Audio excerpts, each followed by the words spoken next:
मेरे बेटे ने मुझे, अब्बा देखो तुम्हारे खिलाफ लोग बात कर रहे हैं। मैं बोला ज़्यादा लोग फॉर या फेवर? बोलो 80% तुम्हारे फेवर में या 90%, 10-20% तुम्हारे खिलाफ है।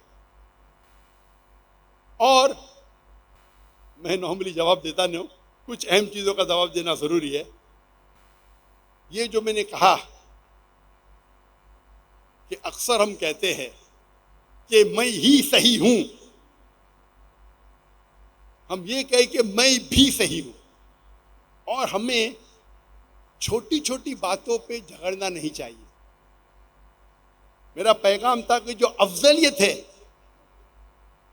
और मैं साफ तौर के कह चुका हूं, आप मेरे लेक्चर सुनिए, जो अफजलियत है उसके ऊपर आप झगड़ा क्यों करते हैं? अफजलियत में माने नमाज पढ़ने का तरीका।